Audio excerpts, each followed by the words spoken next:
consciousness is primary and that we are all one.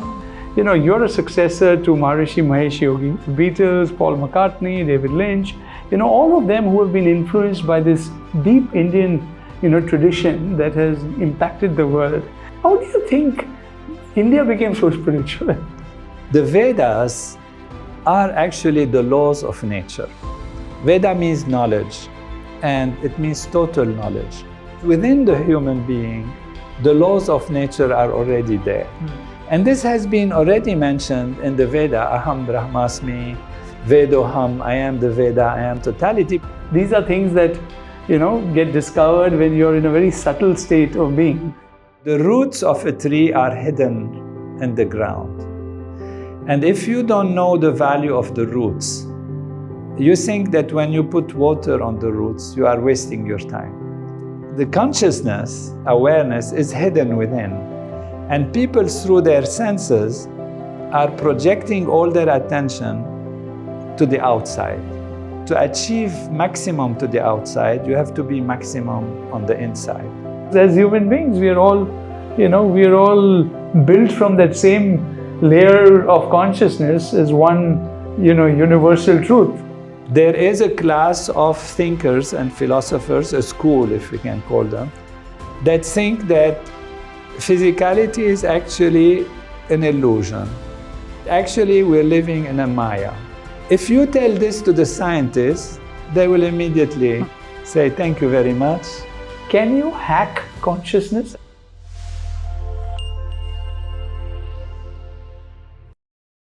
From a medical doctor and a neuroscientist to the global head of one of the largest spiritual movements in India, Dr. Tony Nader is a guest with us here who has lived a life where science meets stillness. Very warm welcome on this ThinkRight podcast. And it's such a wonderful experience and a joy for me to have you here on this podcast today because, you're a successor to Maharishi Mahesh Yogi, who, spent all his life building the Transcendental movement in India and around the world. And, today we see global icons, everybody recognizes, whether it's the Beatles, Paul McCartney, David Lynch, all of them who have been influenced by this deep Indian, tradition that has impacted the world. And what we are going to do in today's podcast, honestly, is to try and understand Transcendental Meditation, the journey, and really how it can help create stillness in a world that is so uncertain, that has got so much noise around it, and really see how we can use this podcast to, even make a little difference in the lives of somebody. I think it will be a great, thing that we could have achieved. So, very warm welcome, Dr. Nader, and thank you for being here. Thank you, Sri Rajanji. It's a great pleasure for me to be with you personally, knowing you and your worldwide experience and desire to make some difference, great difference in the world. And also for a podcast that is called ThinkRight, because to think right, one has to be right, and to act right, one has to think right, and to speak right, one has to think right. And this brings us back to the self, to where is the source of thinking right, and where is the source then of action and fulfillment, which is in the self. So it's my great joy, looking forward to this time with you. Lovely. And, we're going to keep it conversational. And, I'm sure everybody would be interested to know, how did someone like you, from war-struck Lebanon, really, come to, becoming what you are today. So tell us a little bit about your early years, what was your life like in your growing up years, and how did you meet Maharishi Mahesh Yogi? I come from a family of doctors, many doctors. Like I've counted once, if you count the uncles and cousins and nephews and extended family, that we have 17 doctors in the family. So I almost had no choice but to become a medical doctor. But inside me, there was a search for what is it about us humans? What do we do? How can we understand humanity? How can we understand our decision-making process, where we are going? So I thought medicine would be a great way to go because it will help me understand the physiology And at that time, I thought that physiology is all there is, that the physical body, the nervous system, and that's how it produces the ability to think, whether right or wrong. And to go into that direction was my calling from a family perspective. And at the same time, I was finding limitations in what we know in medicine as I started to get engaged into medicine. And I wanted to expand myself, not only from a physical perspective. I discovered that there is something we can do from the mind side. And I heard about Transcendental Meditation being taught. And it's very interesting. I was at the American University of Beirut, and there is a street next to it. It's called Bliss Street, because the founder was Dr. Bliss or Mr. Bliss. So they called the street Bliss Street.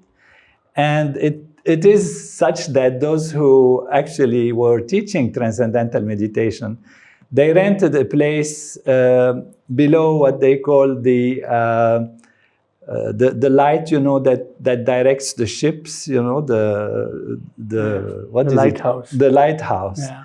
And so I asked, where do we learn Transcendental Meditation? And they told me it's on Bliss Street at the feet of the lighthouse. Mm-hmm. I thought that was already a great start, to start from bliss and lighthouse and be at the feet of that. Of course, these are, you know, coincidental things. We don't pay much attention, but it was really interesting. So I went there, I learned Transcendental Meditation.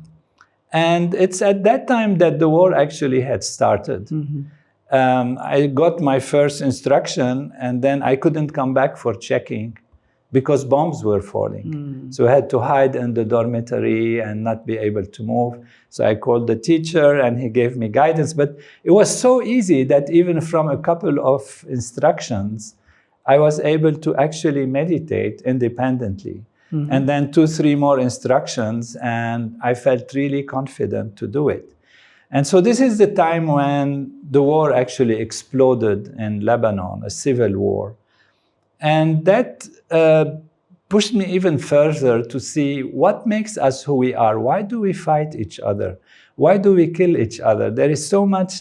Lebanon at that time was a fantastic country, beautiful.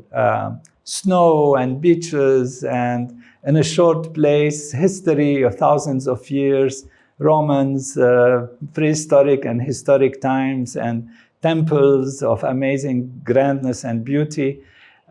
People don't know, but this is in this little country. And I thought life was wonderful and blissful, and suddenly got exposed to that dramatic transformation, where my father got hurt seriously, almost died in the war.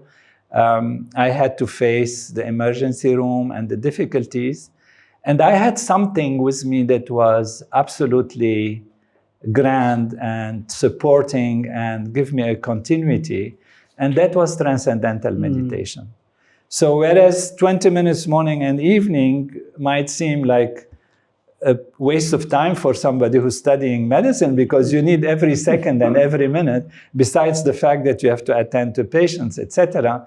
It actually gave me time. It enhanced my ability to do things in a shorter time, to study things and memorize things and focus and concentrate, even in the tumultuous reality of the surrounding. So at the same time, I learned to be more compassionate and empathetic and with empathy, but without being shaken inside. And so I felt this is something fantastic. Maybe there is something more to our thinking than just the physiology or the nervous system. How can we, from the mind, because it's a mental technique, how can we, from the mind, make such changes in well-being, in health, in strength, in concentration, and in the sense of continuity and resilience in front of such difficulties. And that's how I got more interested. And then I wanted to, of course, to meet the founder of that, Maharishi Mahesh Yogi. And I know at that time there was what we call the Student Society for Meditation. student, SIMS it was called, Student International Meditation. How old were you at that time? I was in the late teens and starting my 20s as the medical school was going on. And I became the president of the Student International Meditation Society. And people thought I was crazy because at that time, it was bizarre. You have wars, people complaining about things and you're telling people close the eyes and go within yourself. But it was successful. And as I was advancing in the technique and in the teaching, myself, I wasn't a teacher. I heard that there was a conference in Switzerland about Ayurveda that Maharishi has organized, and he has put together a large group of scientists and medical doctors. This was in the 1980s, 79, 80. So I said, I want to make the trip and go there and hopefully see Maharishi. And, there were all these top physicians and doctors, and they registered in the conference, and there was a lot of, good protection for all of them and for Maharishi. So it was rather difficult to get to see him, but a good friend of mine who was a doctor there managed to get me there. And this is where I met Maharishi for the first time. And what was the first thing you told them? I just offered him a flower. He was sitting there, all these people were around at the end of a session, and he was sitting in the middle. I came with my flower, this was kind of traditional, and I went like that and offered him a flower. And for me, it was like the sun was shining.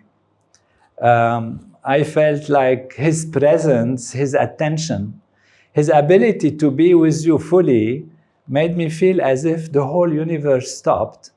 And I was the only one that is important for him. He was able to look at somebody and made you feel you are the most important person for me. Such great depths of being that was not shaken by the million things that are happening around, this presence. And he was very, very kind. We spent a few minutes. He offered me a flower later and asked where I come from and all that. And that was a short visit, but it left in me a sense of what a human being can be when there is a higher level of consciousness and higher level of enlightenment.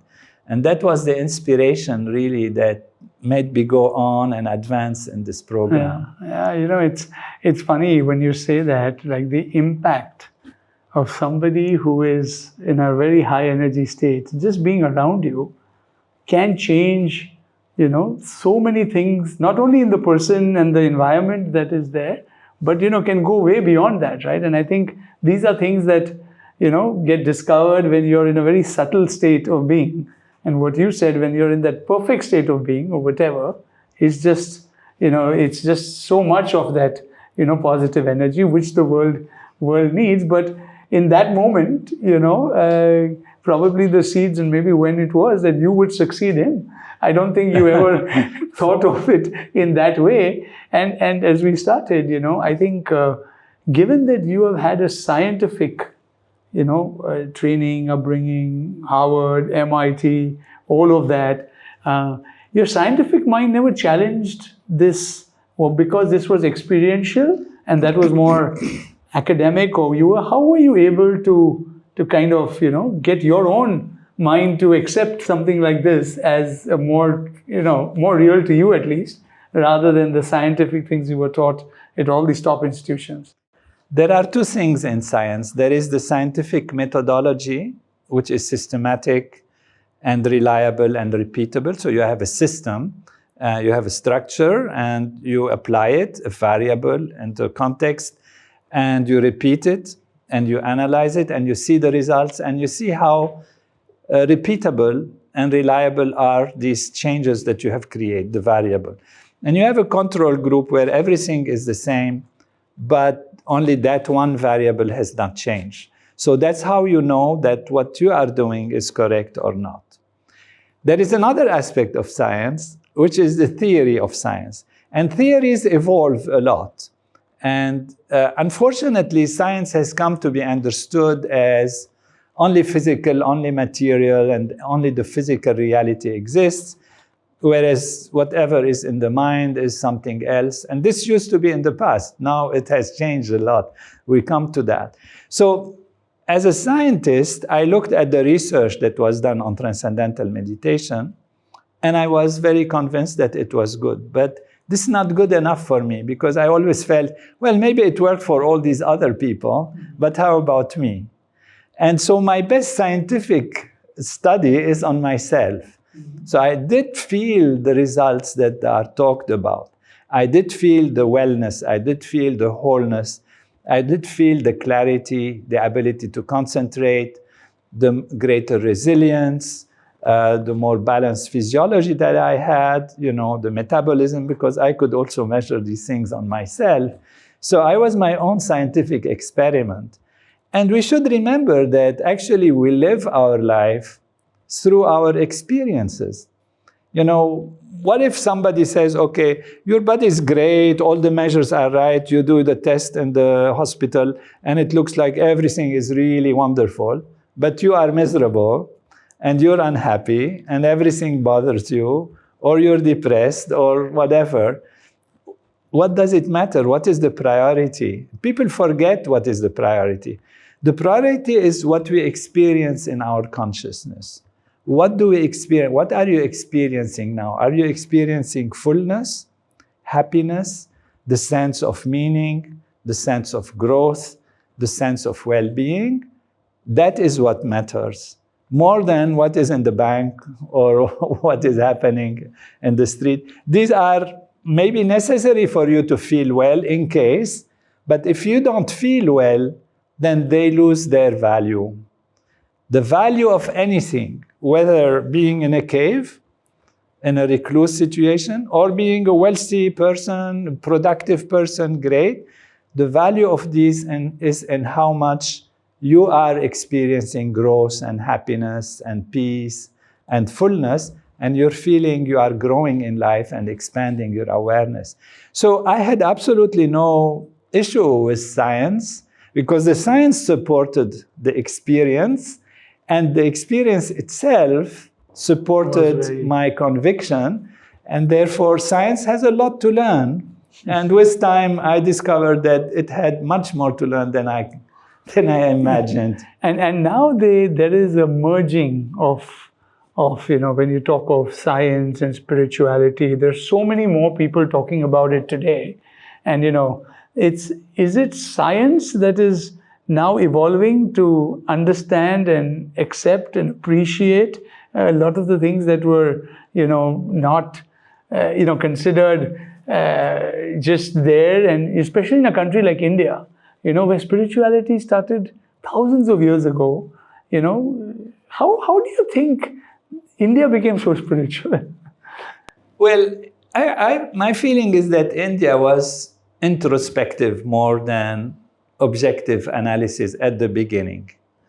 And what this means is that it looked to understand life and living and reality from introspection, from going within, going through direct inward search of experience. What does my mind tell me? What does my intellect tell me? How do I feel? What do I do that makes me feel like that or not? So there was this very spiritual, that's what we call spiritual. In this case, spiritual means that which is not material, to simplify things. What is physical and material and objective is one area.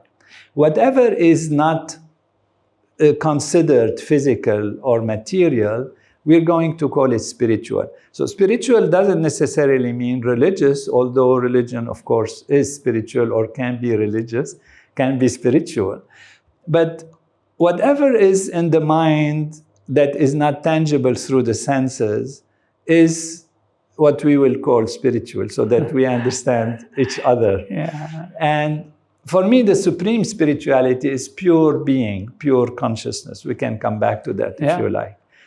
Now, the reality of science is that it felt that all that is spiritual, which means emanating from the mind, be it theory, or be it feeling, or be it religion, or belief systems, etc., is not reliable because everyone thinks what they like, and there are so many belief systems and so many ways to look at the universe and so many theories. And therefore, how do we sort all this out? So science went into the scientific method. But what unfortunately happened is that science, because it wanted to go away from the subjective, personal, mind-related, theory-related, it decided that all of this doesn't really exist, or if it's a phenomenon that comes out of the complexification and the organization of the nervous system leading to a human being conscious or consciousness. And so this is why I separate the scientific method with what I would call the scientific dogma. And so the science believed that what I see through my senses is the final reality, the final measure for reality. But just simple examples tells us that we can be wrong. You know, 500-600 years ago, everybody thought the earth was flat and that the sun rotates around the earth. Why? Because our senses, you look around, everything is flat. You look at the sun, it goes in the sky from east to west. And so everybody was convinced, and that was the science of that time.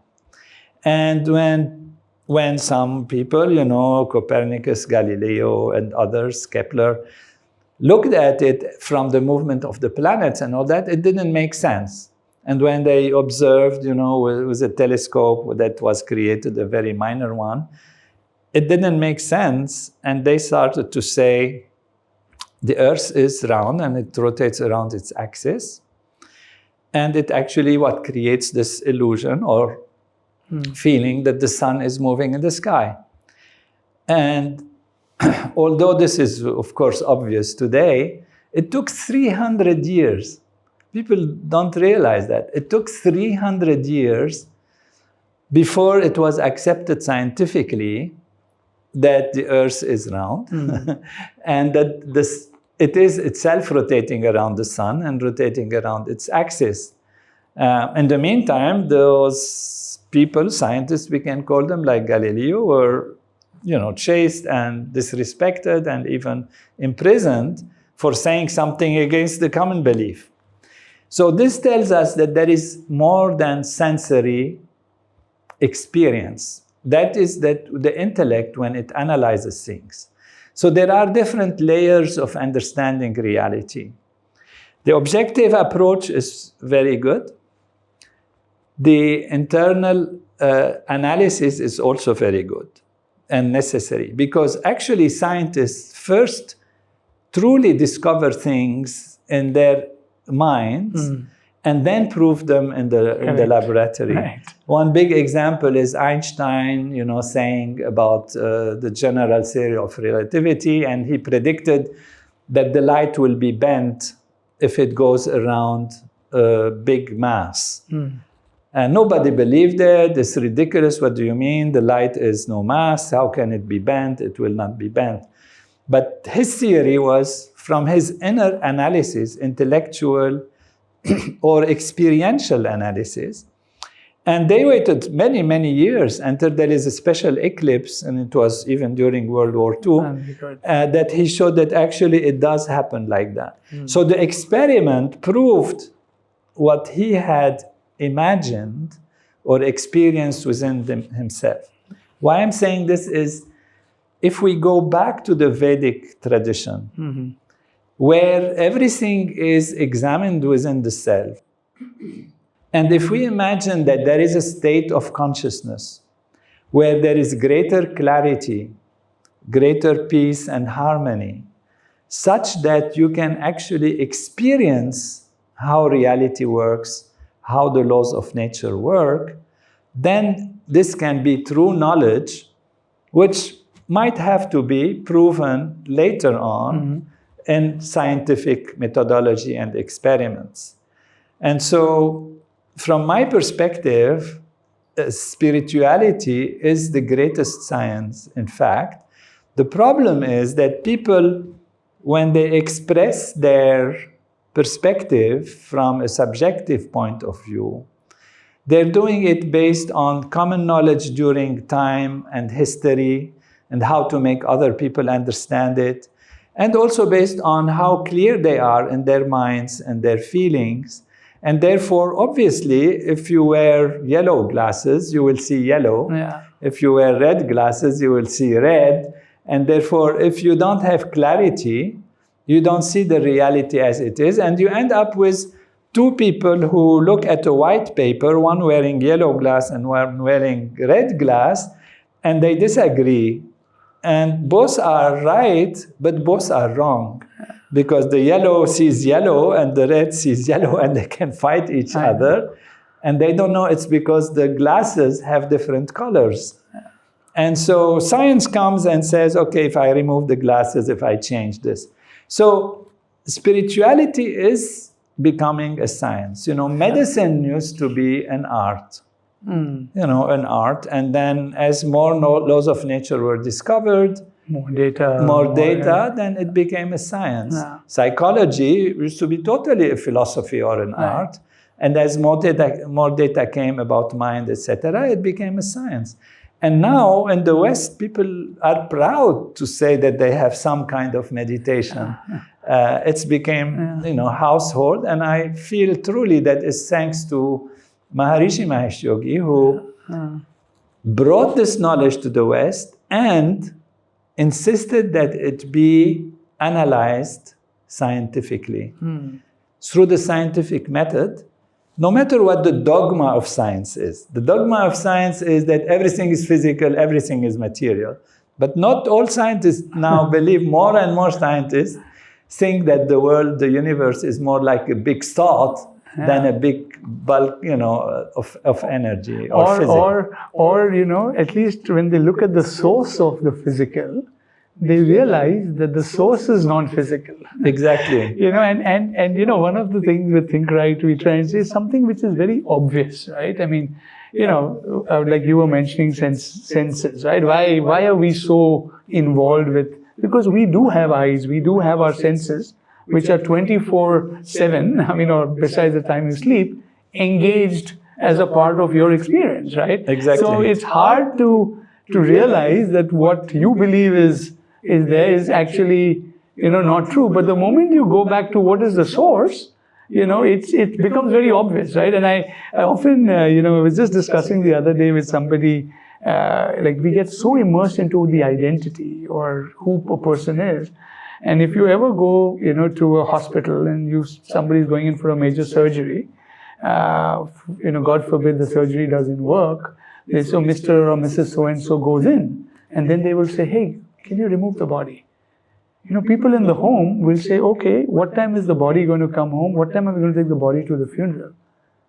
Even in our vocabulary, we drop the identity of that person. Yeah. The moment that non-physical piece leaves that. Exactly. So the source of that physical was non-physical, you know. And I think the moment we accept that, and now what you say, science and spirituality, nothing prevents this from, you know, becoming a science like the others, and you'll have many people graduating. And I think that will raise the, you know, the level at which humanity thinks of spiritual, and hopefully, you know, a couple of generations later, this won't be a discussion anymore. Exactly. For people like us to have, you know. But it's happening now. Yeah, I know. And so in that light, or in this context, you know, tell our viewers, tell everybody in the audience, what is transcendental meditation, and how is it different from other forms of meditation? You've talked a little bit about it, but if you can, you know, elaborate that, because I want people to understand, you know, what that is. Wonderful. And in that context, just to add or comment on what you said, which is very beautiful. You see, you have eyes and ears, but if there is no light behind them, no consciousness behind them, there is no seeing, no hearing. Imagine you have the same eyes, the same nervous system, but now you go into anesthesia. Yeah. then where is the eye? Where is the hearing? Where is the touch? Where is the feeling? You could be the wealthiest person in the world, or the most loved, or the most knowledgeable, but if your consciousness is eclipsed, then there is nothing. Nothing exists. So if you remove the light, see, you have a projector and you have a movie, you can make the movie go around, but if there is no light, Yeah. then where is the movie? Without the light, there is no movie. So what we want is to see that this light is as clear and bright as possible. And that is something people forget, that behind my ability to experience, to see, to judge, to make decisions, and even on the sensory level, to truly see things in their fullness, I have to have a bright light. And that bright light is consciousness. So consciousness is what allows us to be aware, to be conscious. And we can be conscious in different ways. We can be drowsy, and the mind is, not clear. You move things, your friend comes, they have had a wonderful experience, they are blissful. You don't see it, you are just dark in your mind, you don't feel it. Or somebody needs something, your mind is clouded, you don't feel it, you don't respond to it. So your ability to perceive is not so clear. Small problem happens, it's a big mountain for you. Whereas even take the day when you have slept well and feeling good, you wake up and you're clear, things are clearer, colors are more bright, you can feel with people, you can react with them, you are more peaceful but more spontaneously empathetic, or empathy has empathy and compassionate and all of that. So all of this is about the state of consciousness that we have. And what Transcendental Meditation does is to expand awareness and clear it from the stresses and strains that block our ability to see things in a perfect way. How does it do it? This is the question. Yes. What is Transcendental Meditation? I use an analogy which was from Maharishi, who used it a lot, and he taught us to use it, and I think it's really a perfect analogy. Imagine that consciousness, your awareness, which is the light that allows you to see, is like an ocean. And that ocean is expanded and unlimited, but it has its surface where there are waves. So your mind is like an ocean with waves on the surface, and these waves are what you experience as thoughts or feelings. But if you dive in that ocean and you go to deeper layers, it becomes more and more settled, less and less excited on the surface, until you reach the bottom of the ocean, which is totally silent. We say that a creative thought comes from this bottom of the ocean like a small bubble, and it goes up. And obviously in the ocean, if the bubble, it is because of the pressure in the ocean, but it's just an analogy in that case. As it grows up, it becomes bigger. When it reaches the surface, you're aware, I have a thought. But you don't know from where the thought comes. And Transcendental Meditation simply is to allow the mind to dive deep towards less excited states, and less excited, until the least excited state, where it's completely settled and transcends. Transcends means to go beyond all thoughts or feelings or memories or stress or whatever, and experience yourself. So it's settled, but you might say, oh, when it settles, wouldn't it fall asleep? In this case, it is settled but awake, alert. So you reach a state of what we call restful alertness, restful wakefulness, which you don't usually experience either during waking, during dream, or during sleep. That's why science, and in the 70s, a young Ph.D. student did his thesis on Transcendental Meditation, and his thesis was the discovery of a fourth major state of consciousness, different from deep sleep, dream, and waking, where you have the opposite values of deep rest, very profound rest, and great alertness at the same time.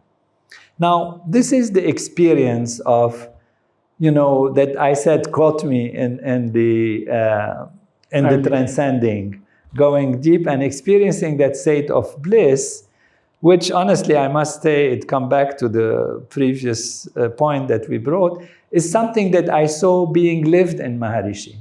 So first I experiencing within myself, but when I met Maharishi, I felt it is a living embodiment of that state. 24/7. 24/7. That's how it felt. Felt completely settled, completely unshaken by anything, but present, wakeful. Attention-wise is 100%. So that's what you experience within yourself. And the experience itself is extremely pleasing, but that's not the only benefit of it. Otherwise, okay, for 20 minutes, morning and evening, you have these experiences. They come and go because we have stresses and strains, etc. So sometimes they are deeper, sometimes less. But in any case, meditation gives that settling thing. What is great is what we said before, is when the mind settles, actually, the body settles down. And when the body has settled, it is given a chance to get rid of the tiredness and the fatigue that is there. When you're tired and fatigued, you don't try to pull the fatigue out of your muscles or push them away. You rest. And then the body, when you rest, is given a chance. If you don't rest, the fatigue stays. So by resting, the nature of the body naturally is able to remove the stresses and the strains. And if you rest in a deeper way, and at the same time with a new quality, which is the quality of restfulness, but also alertness, not only the superficial fatigue goes away, but even the deep-rooted stresses that might have been with you for who knows how many years or how many lifetimes. And so transcendental meditation is that process of diving deep within, removing the stresses and experiencing the inner self with a big S, which we call the Atma, which is the self of everything. Why do you call it, you do call TM a technology. Yes. Right? Explain. A technology is something that is so easy to do, but it achieves much more than that, You flip a switch, the light comes. It's a technology. Why? Because there is a system of electrons moving and there is, electricity coming in the house. But for you, you just flip the switch and the light comes. That's technology. So these are physical technologies. There is mental technology. And when you say technology, you mean it doesn't depend on believing in it or not. So whether you believe the light will come or not, when you flip the switch, the light will come. Whether you are Christian, Muslim, Hindu, Jewish, or whatever, Taoist or Buddhist, this is a law of nature. You flip the switch and the light comes. That's technology. It's independent of believing in it or etc. It means we use the laws of nature in such a way that we can achieve something. Now, these are physical technologies we are talking about. The only thing is that science hasn't proven this. Exactly. Right? So it's, like what you said, switching the flip. Yeah. And if, earlier someone clapped and the lights went on. Right. And you said that's magic. Yeah. Today, when you clap, it senses and it triggers. Exactly. So it's very similar that because you haven't discovered it, it doesn't mean that it doesn't exist. Exactly. Right? But, more and more science discovers that it works. Yeah. At least it discovers that when you flip it, light comes. Right. How does it work is a matter of discussion. And we have, logics of how it works. Right. And so there is a technology of the mind, which means if you sit and, think of something negative all the time, you're gonna be, it's gonna influence you. It's gonna raise your blood pressure. It's gonna make you secrete cortisol. And that's in the mind. You're walking in the street, and this is an example given a lot in the Veda, and it's a little bit dark, and there is something there, and you think it's a snake. You get scared. Your blood pressure goes up. you are afraid, you run, you might do something, you might hurt yourself, you might hurt others, you might call the thing. It might become a big, huge thing in society, Maybe people come and they are afraid, where is the snake? And things happen. And it turns out it's not a snake at all. This is common analogy in the Vedas. And so the impression that you get on the mind, what you do with the mind and how it sees things, influences all of the body and of its activity and all of that. So you smile to somebody, they tend to smile towards you. You frown, they will frown. That is a technology of behavior, a technology of thinking. So there is a technology of the mind, And technology is transcendental meditation in this case, is how to dive deep within, whether you believe in it or not, and produce the results that are proven. That's why we call it scientific, because it's systematic. The teaching of transcendental meditation is systematic, which means Maharishi has trained us to do this step, that step, this step. When the student says this, you say that. When the student have that experience, you explain it this way. So all of this is standard practice. It's not left to belief or conviction and all of that. Very systematic. And that's a very important aspect of science, that there is a systematic thing. It's not left to mood and, today is raining, so I'll teach you TM in a different way. No. You will be learning from a teacher in a very systematic way. And that systematic way, does it produce the results? Therefore, is it reliable? And when you do it repeatedly, so repeatable, and you get the reliable results, you say this is science. It's, you drop the pen, it falls. You can say, well, it so happened to fall this time.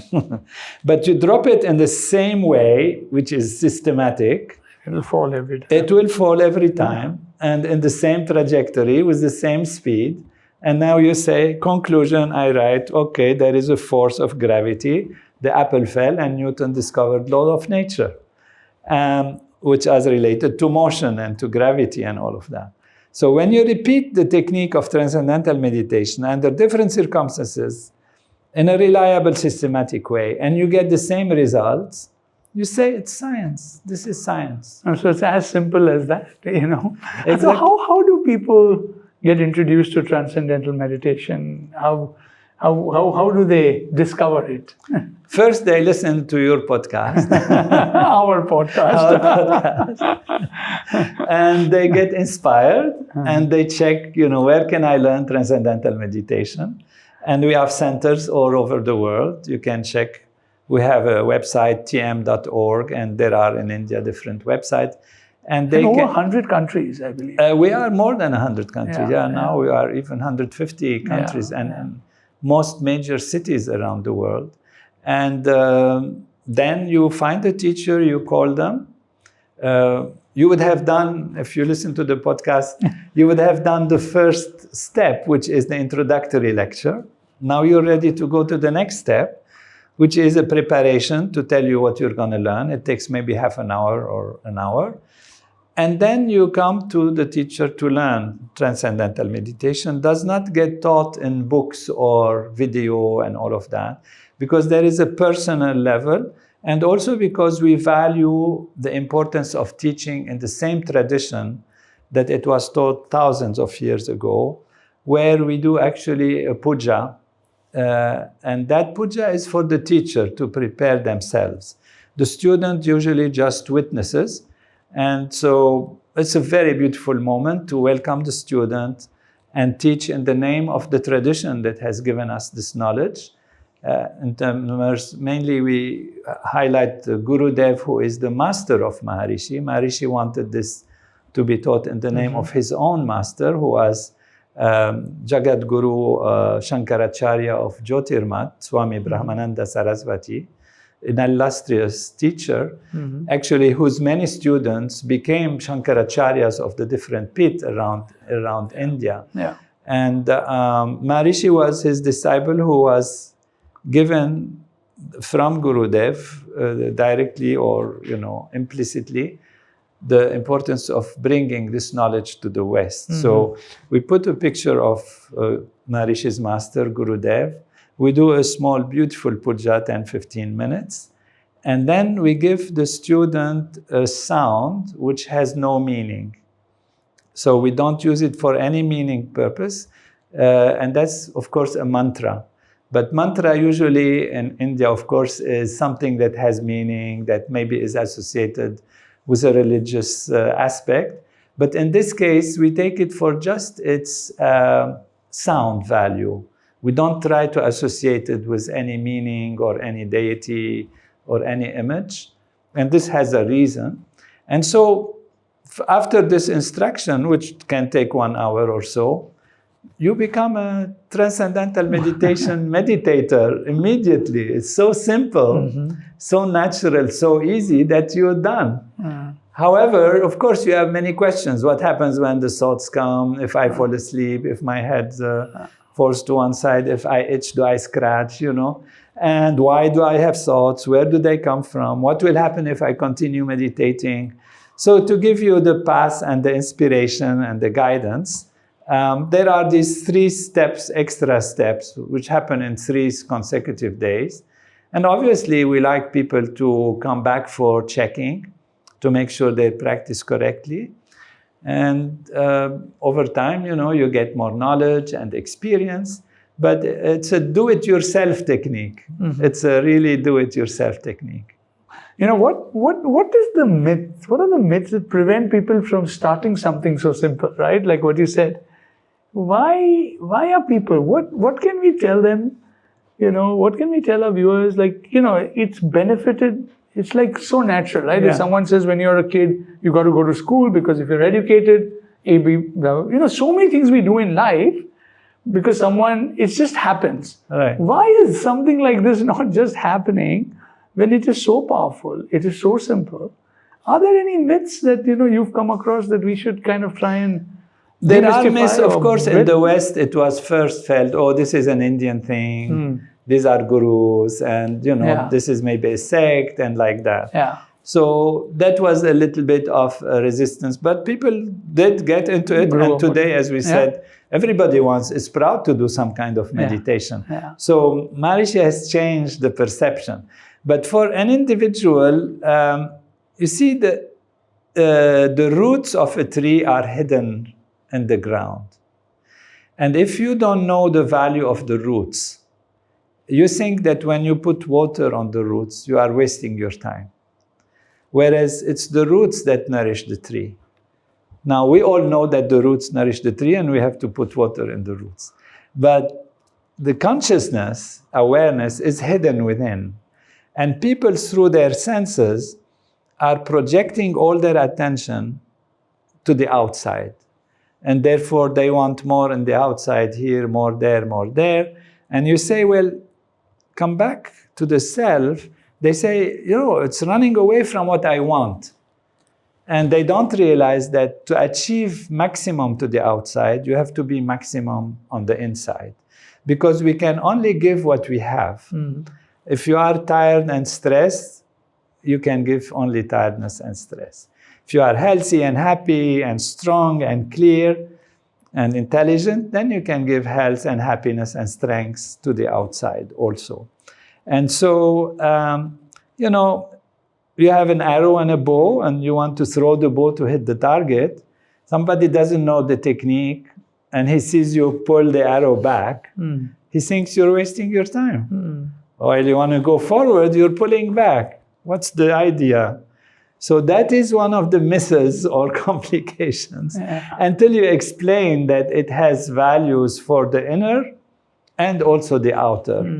There is another myth, which is that the inner is for the recluse and for those who are not interested into achievement in life. And therefore, spirituality is for the religious and for the recluse people.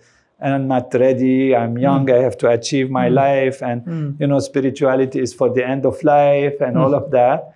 And it is just ingrained in society, whereas we want to re-explain that full potential has to be used as early as possible in our life. Stress cleaning and stress release has to be done constantly. It's like you take a bath, you feel better, then you take a bath of your mind, clean up your stresses and strains, and act with happiness, with strength, with activity. And this doesn't have to wait until the end of life.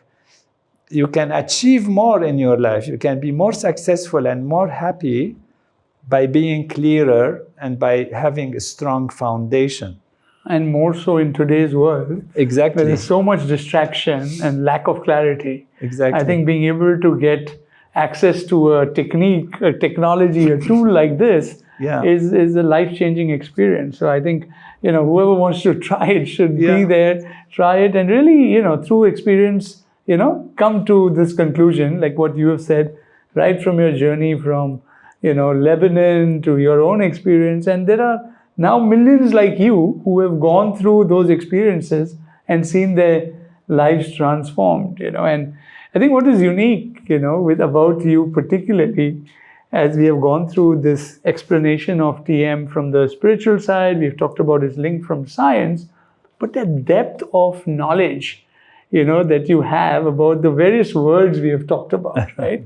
There is consciousness, there is mind, there is body, there is Atma, there is, soul. There are multiple words out there. And I firmly believe, vocabulary, and we've discussed this multiple times, is actually a limitation, right? Because it comes with your own biases. So if someone says the word good, you view good differently, I view it differently, because we've had our own experiences with that, and sometimes we just close ourselves because of the way we have seen it, like what you talked of the color of the eyes or what we are seeing it.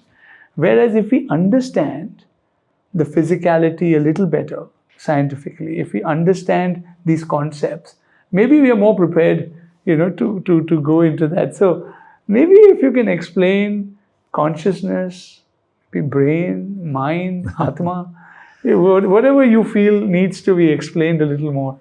Yeah, and the differences. It's beautiful. This takes us to what is reality. And it's a philosophical problem that has been posed for thousands of years. And honestly, not really fully resolved, except in systems that adopt a certain way of perceiving reality, sometimes without any proof. Science has mostly adopted in the past, but much less more now, that everything comes from some energy. We don't know where this energy comes from, that then creates a Big Bang.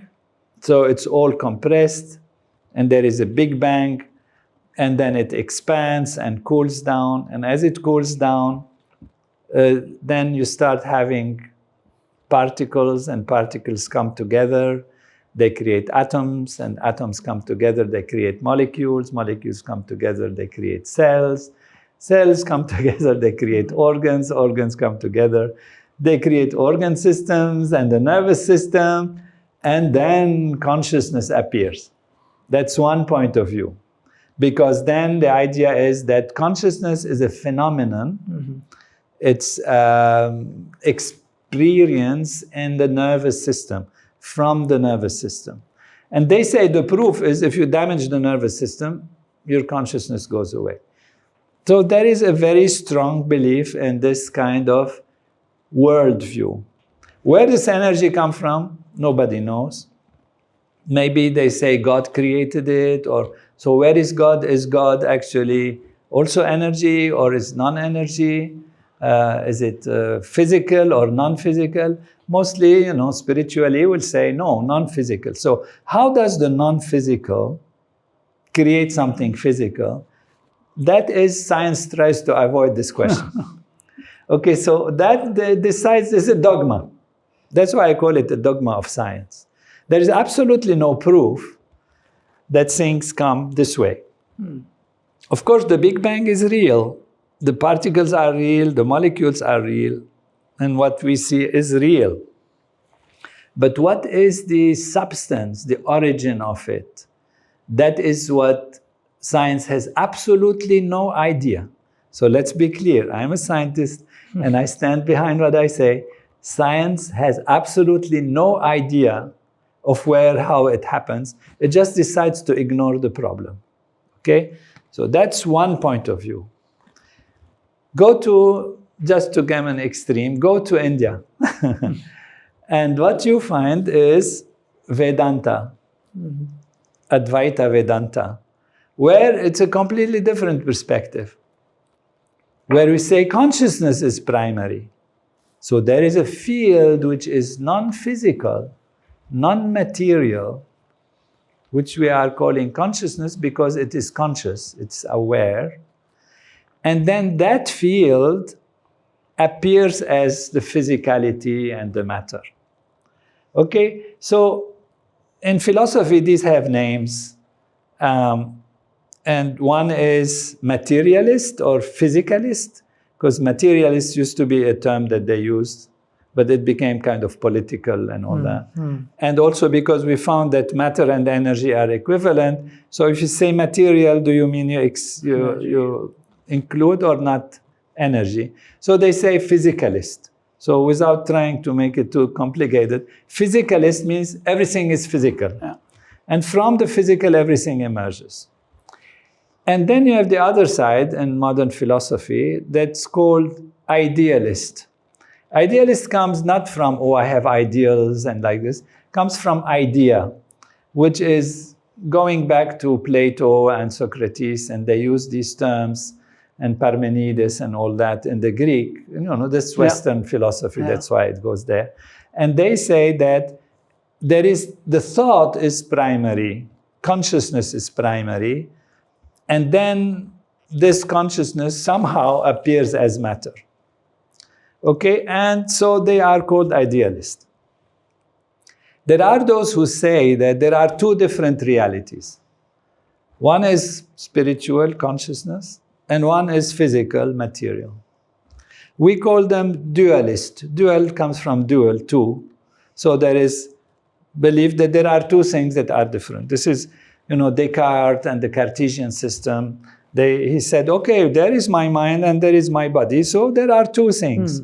The problem is how to talk to each other. Nobody has any idea. So these are the complexities of the discussion. And then you have the physicalist, monist. Monist means they say only one thing exists. Mono and stereo. Mono. Only one thing exists, and that is the physical. The rest is a phenomenon, is an appearance. Even consciousness is just something that appears. And then you have the monist idealist that say, no, consciousness is primary. So Vedanta is a monist idealist perspective, which says that consciousness is primary, and it's from consciousness that everything emerges. So in modern time, this has become what they call the mind-body problem. Mind-body problem is, I have subjective experience. Where does it come from? Does it come from the body, which means the nervous system? But how can this personal appreciation, very personal, subjective sense of I exist, I am, I love, I feel pain, I feel joy, how does it come from a mechanical, electrical, and chemical activity?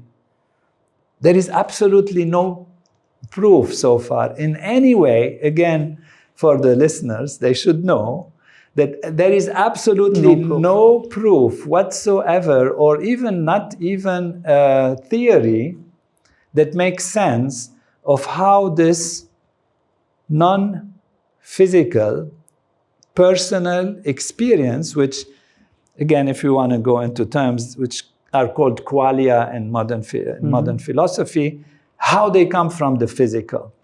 They might tell you, I know, maybe it's like this, but nobody knows. Okay, so that is the challenge of what they call the hard problem of consciousness. It is an imaginable problem.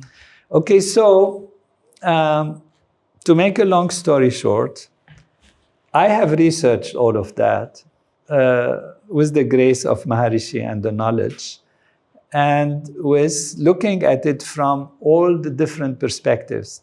Perspective of modern science, perspective of philosophy, perspective of common sense, perspective of logic, perspective of how much it answers questions that are complicated in life. The meaning of life, why we have suffering, why we exist, what's the purpose of it, where we're going, why did it appear, from where did it appear. So I've looked at all of these and came to the conclusion that consciousness is all there is, that consciousness is primary, and that Vedanta, Advaita Vedanta, is the right understanding about reality and about wholeness. What was missing is, which is missing in both sides, we kind of put down the physicalist because we said, oh, you cannot explain how consciousness comes from the matter. Somebody's listening to us, many, of course, I'm sure they're pointing and say, how can you explain that physicality can come from out of consciousness? That's the other side of the problem. So if consciousness is non-physical, non-material, how can it create all this physical reality? There is a class of thinkers and philosophers, a school, if we can call them, that think that physicality is actually an illusion. And that is a little bit explained in the Maya principle from the Vedic tradition. Right. That actually we're living in a Maya. If you tell this to the scientists, they will immediately say, thank you very much.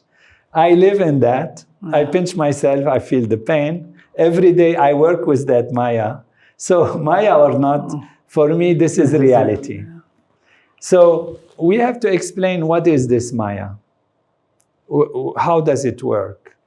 And that's what I do in the book, Consciousness is All There Is. It took me 15 years to put this book out, not because of writing, but because of thinking about these solutions based on what I learned from Maharishi and how to make it logical for the Western mind, where we can accept the realism of physicality, but bridge the gap between consciousness and the physical. And so that's a long story. No, and I think that's so beautiful because, I think people, again, right, sometimes you have to give very simple examples, like you look at the intelligence of a body, right? If one were to scientifically think that everything happens sequentially, it's impossible, right? There's so much happening. And I think today quantum, mechanics and all of that is proving scientifically that a lot of what you've just mentioned as consciousness as the source is really how the world is operating, right? Even the real world that the physicalist thinks is their real world. And I think it's a matter of time before, science is able to prove that as more people experience it and understand that. I think more research will go in, but I think what you have achieved is very significant in terms of where the world has moved so far. Beautiful that you mention, of course, quantum mechanics, because this is one of the logics. It's only one of the logic. It doesn't prove by itself, right, but it is a supportive argument. Right. Together with the convergence of many other arguments, then you come to truth. In science we say that when a theory answers many unresolved questions, it means it is on the right track of being the true perspective and the true theory. And so we can never prove physically that consciousness is primary. It's beyond the physicality of things because it is non-physical itself.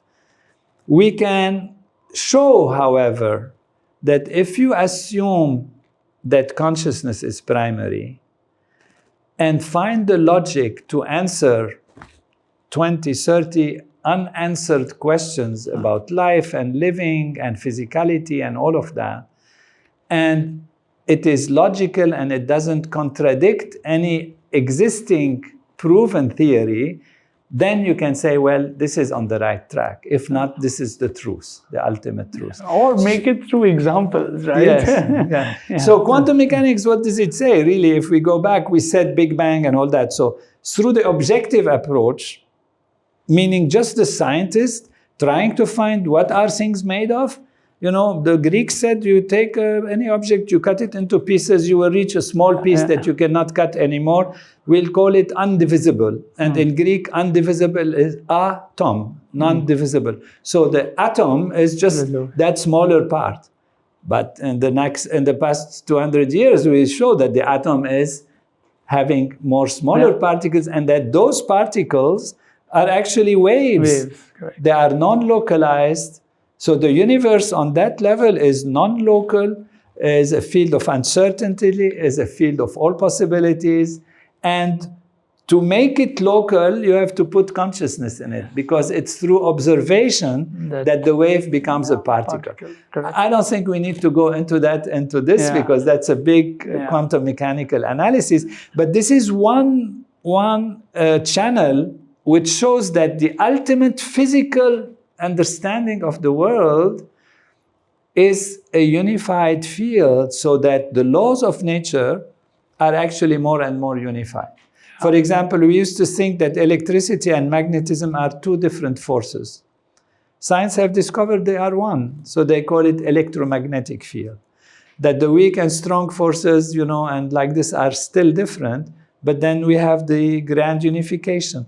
And now we have theories of a unified field, which is superstring theory and M2 theory, etc., that actually explains that everything in the universe comes from a field which is non-local, non-material in its essence. And therefore, this is an indication that when you say consciousness is primary, you have a substantiation even from modern science. And it's a field of all possibilities, all probabilities, and that's why, you know, quantum seems to be, you know, that when it is observed, it becomes matter somewhere, and, you know, has something else, and without a concept of space and time. Which is what, you know, classical theory is. So I think if one really goes deep into this subject, I think what I want our, you know, audience to realize that even though transcendental meditation as a process or as a technique or as a technology is so simple in terms of what you do, you can go for 1 hour and get it, but the world thinking of centuries, you know, has actually, you know, gone into, you know, something that is so complex, but to enable you to live the best quality of life, be the best version of yourself. And, you know, I think at the end of the day, it is about the output and the outcome. While we can all go in so deep into some of these subjects, and, you know, we can go deeper because we are having the opportunity of talking to somebody like you who's, I mean, you've written another book. I mean, you said consciousness, all there is. But what about the Ramayana in human physiology? I mean, it's so interesting what someone like you has written about, you know, a sacred, you know, Indian text like Ramayana, and mapped it with human physiology. Tell us a little bit about that, because it's just, you know, these are deep subjects, but, you know, so relevant when one wants to go deeper into understanding, you know, just the purpose of life and why one exists. This is a very beautiful and interesting question, because it's another one of those channels that support the idea that consciousness is primary. In fact, what you mentioned are two levels of evidence. One is that through consciousness, which is through transcendental meditation, you can change your physiology, you can change your behavior, because when you practice a mental technique and you see that your cortisol levels go down, your blood pressure is balanced, from a consciousness perspective. And also, as we have seen, which is a very interesting topic, is that when a small group of people practice transcendental meditation, they have an effect on society. So there is a decrease in crime, decrease in conflict, decrease in accidents of the road in society. How does this happen? Some people try to explain it, of course, with quantum mechanics and quantum physics and quantum field theory and all of that, which is possible because there must be some kind of physical or whatever we call physical medium. But the true explanation is that when you say that consciousness is primary, if you act from the field of consciousness and you reach that unified field, which is underlying everything, you are influencing everything. So that is one angle of support to the consciousness being primary. Another angle which really came from Maharishi also, and that is that the Vedas are actually the laws of nature. Veda means knowledge, and it means total knowledge. And so if Vedas are the total laws of nature, if a human being can experience the laws of nature, a human being can transcend through transcendental meditation, can reach enlightenment and know about the universe, why is this so? It's because within the human being, the laws of nature are already there. And this has been already mentioned in the Veda, Aham Brahmasmi, Vedoham, I am the Veda, I am totality, but people usually take it as an inspiration or something to uplift the people. You know, in the Bible, it says humans were created in the image of God. In the New Testament, Christ says, find the kingdom of heaven which is within you. In the Quran, it even says, I am closer to you than your jugular vein, and the Tao, and all of that. Many, many other, and almost all great spiritual, religious inspiration speak about the glory of the human being. So Maharishi said, if Veda is total law of nature, a human being is total law of nature, they must resemble each other. And so this is how he asked me to search for the structure and function of the Veda and see if it fits within the structure and function on the human physiology. And in this case, there are two books actually. One that was recently even translated into Hindi. It's called Veda and Vedic Literature as the Expression of Human Physiology. And the other is the Ramayana. So in this first book, I describe how all the different aspects of Veda, Yoga, Nyaya, Vaisheshika, Samkhya, you know, Karma Mimamsa, Vedanta, Shiksha, Kalpa, Vyakaran, Nirukshan, Jyotish, the Upanishad, the Purans, and all this, in their structure and their function, they are actually replicated in the human body.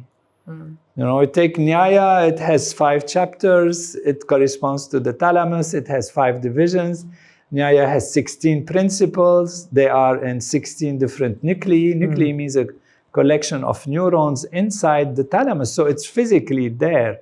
So we are really the embodiment of Veda.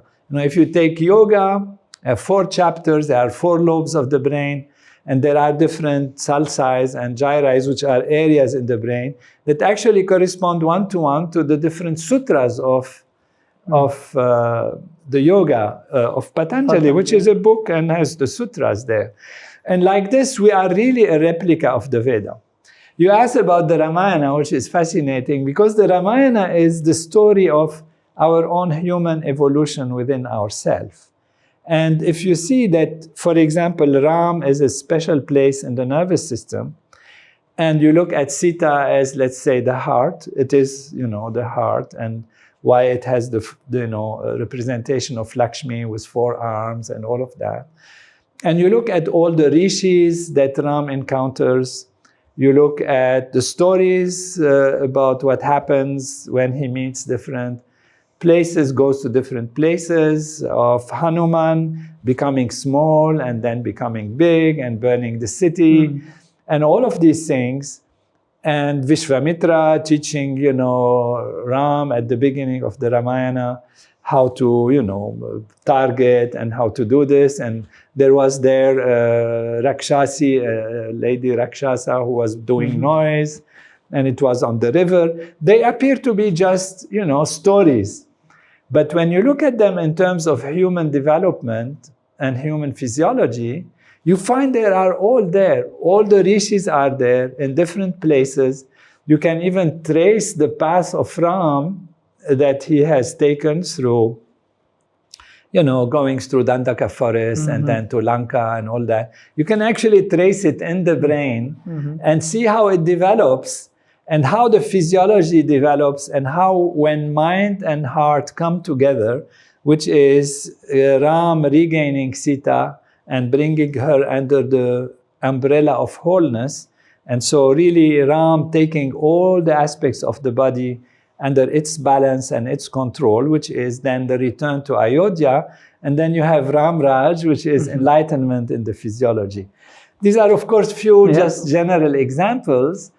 But what it means is the laws of nature that are the reverberations of consciousness were experienced by the rishis in their consciousness, which brings us back to where we started our discussion, that this introspection. And how would they tell the story? They would either say it in terms of sounds and reverberations of sounds, or in terms of a story. And the story of the Ramayana, therefore, is the story of the laws of nature. And then we find them in our own physiology, and our own development and growth is a story that is in the Ramayana that is being told until we reach enlightenment, which is really Ram Raj and the coming together of wholeness. So in brief, this is an idea. It's so beautifully put, and you say if you're in that state of consciousness and you tell something, and you said it is there in the human physiology, in a way it also explains what, the whole world, the other set of books that are there everywhere, the law of attraction, manifestation, how your thoughts become your reality, the intent, if it is coming from that state of consciousness, right, that intent also translates to what you see around you. It's happened in your body. Maybe, evolution can also get explained in some shape and form. So therefore, the underlying base of what you said, consciousness is where it starts, consciousness is all there is. That theory is something that I think in today's podcast, if we are able to at least talk about that being the starting point, I think is a great contribution that we can make, to people's thinkings and to help them. We're not saying one has to accept through their own experiences, be able to imbibe a little more of them and come to your own conclusion. And we hope that the world will be able to use that to just create better worlds for themselves and for everybody around, because I think today the world needs it.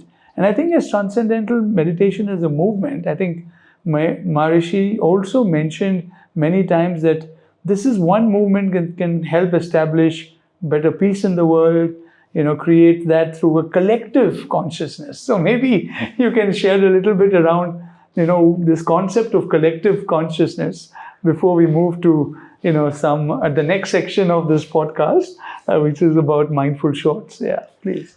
Beautiful. You said it so beautifully. In fact, as a summary of the whole thing is that there is a field, and this field appears as many. So there is the ocean, and there are many waves. And the waves, when they look at each other, if they look from a surface perspective, they see themselves as different. And if you want to act on the surface of the wave, then you can only do so much in terms of action and reactions. It can be done, but it's more tedious. If you go to the ocean itself, then you can do much more. If we take the analogy of a tree, and you have in the tree, the fruit is not so healthy, the leaf is drying, the branch is not so well, and you can try to work on them on their own level, you can only achieve that much. But if you water the root, from the root, then you can make the fruit healthy and the flower healthy and the leaf healthy and bright and all of that. So this is an analogy, but there is a source of everything. There is a managing intelligence at the basis of the entire field of manifestation, the entire field of creation. If you go to the supreme manager, which is within yourself, you don't have to go somewhere outside. This is your own true inner Atma, your own true self with a big S. From there, you can manage everything on the surface in a much easier and much more focused and complete way. So this is how you can change things. And if people are together and they are stressed and strained, that creates stressed and strained society. If a small group of people transcend and go to that field, they are enlivening it not only within themselves, but they're enlivening in the whole field, because that's the field. The field is beyond just the individual waves. So when you enliven it from the level of the ocean, all the waves are enlivened in a proper way. And that's what we have seen scientifically. When a small group of people practice transcendental meditation and its advanced techniques, which we call the siddhis, which comes from the Yoga Sutras of Patanjali, they enliven that field. And what we have seen is the effect goes non-local, beyond the local action, which is something supported by physics. Of course, we know that the quantum level is non-local. And that is where we see there is a reduction in crime, reduction in accidents of the roads, better behavior, reduction in hospital admissions, more coherence, more conviviality, better relation between nations. And we've studied this through 116 different scientific research studies.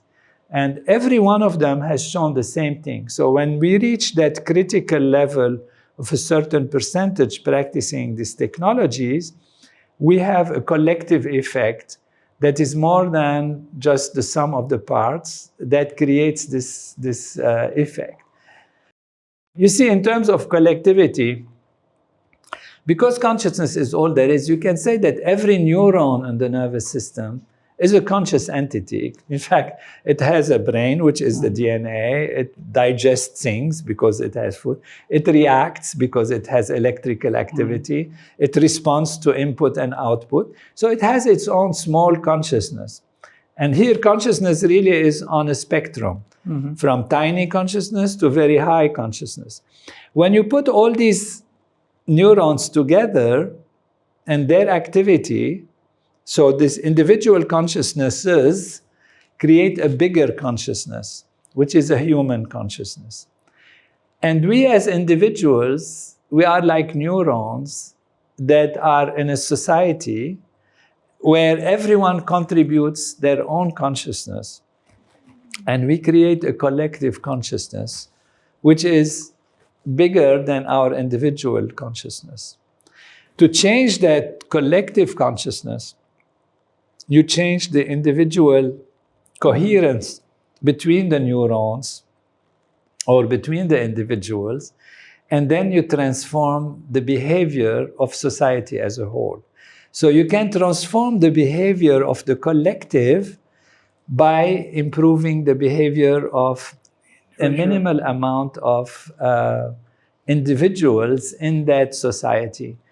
And this example is also seen in physics. For example, if you want to create a laser beam, you have to have all the light vibrating in coherence. But in order to have all these particles of light or waves of light behave coherently, you don't need all of them to do that simultaneously or at the beginning. So you create a few that are coherent, and then they, what we call, entrain the others. They absorb the others and make them get into that coherence. So we even know from physics that this phenomenon is real, and that's how a small number of people, in this case, the square root of 1% of the population, can actually make that the whole population becomes more coherent. And this changes the behavior of the leaders, because the leaders are really ultimately the image of the collective consciousness. And they can only give to the people what they deserve. So when the people behave in a coherent way, then they get the best decisions from their leaders. And that's how we can create truly world peace on a scientific level.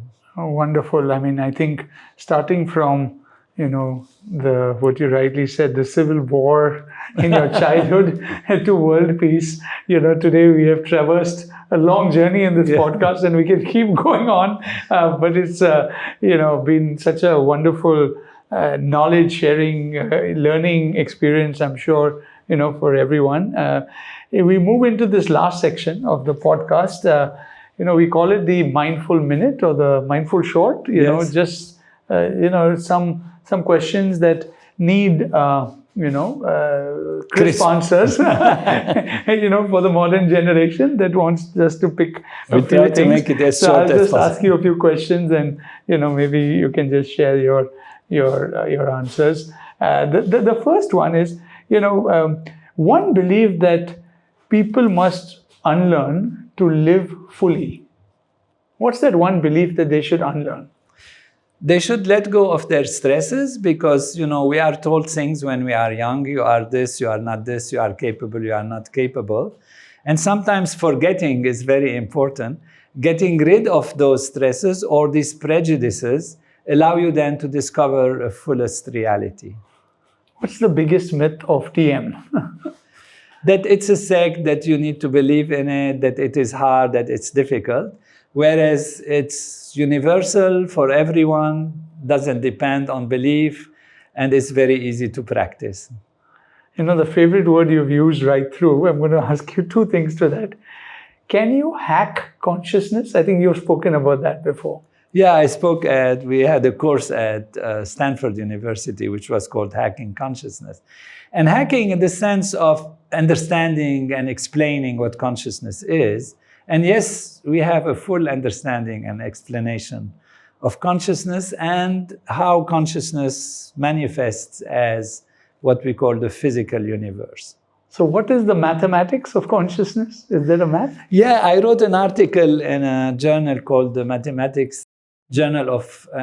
Journal of Mathematics and Consciousness, where it recognizes that objects are dependent on three things, what we call objects: on the observer, the process of observation, and the observed. So what you see depends on who you are also, and that the object in itself has its own reality. And that's why I created what I call a triple: observer, process, and observed, as the basis of mathematics. What's the one truth you learned from Maharishi that has never left you? That consciousness is primary, and that we are all one, that myself is the self of everything and everyone. Is the brain a creator or a receiver? Brain is an expression of consciousness, and in one simple analogy, which is partially true, it is like a radio that senses the waves. Therefore, the waves don't come from the radio. So when you hear music on the radio or you see a picture on the television, it's not created by the television, but there is a transducing effect which picks up this change and shows it in a special way. For people who say, I can't meditate, my mind is too restless, what's your advice? They're not practicing the right meditation. They should learn Transcendental Meditation, which is simple, easy, and anyone can do it. So besides Transcendental Meditation, and this is my last one, what is your daily spiritual journey like? And you can take 2 minutes to talk about how was your day. What is Dr. Tony Nader's day like? Wake up, welcome the day, take a shower, and then do some pranayama, some exercises, also some asanas and pranayama, very little, few minutes, and then dive deep within and have that fullness of life experienced within myself, and then start the day with freshness, as if it's the first day of my life and also the last day of my life, in a beautiful, positive way, of course. So live every moment rekindling your life at every point in time, and live in that conscious layer, and you will glow, your world around you will glow. It's very interesting because we've called, this is the ThinkRight podcast, but I think what we've discussed today has transcended thought, right? I mean, once you have brought yourself to understand, it's not your speech, it's not your action, it's your thought. You start managing your thought. The next level you want to go to, when you have you want to go to that layer from where the right thoughts just flow. Beautiful. And they don't have to be worked upon. It's natural, because as human beings, we are all built from that same layer of consciousness as one, universal truth, whatever one wants to call it. And, all thoughts will be right in the world. And if that is there, the world will be a better place. And I think that's the hope. We hope more people understand this, immerse themselves, experience for themselves, and make this change. Thank you for such a wonderful conversation, and really appreciate all the knowledge you have shared. Thank you once again, Dr. Nader. Thank you. It was really wonderful to be with you, and you inspired me in that journey of togetherness and exploration of knowledge and of being as the basis of thinking, thinking as the basis of action, and action as the basis of achievement and fulfillment. Thank you. Thank you. You too can start or enhance your mindfulness journey using the ThinkRight app on iOS and Android store. It's got a huge number of daily affirmations, daily journeys, daily meditations that will enable us to hold your hand as you move in this transformative journey of life.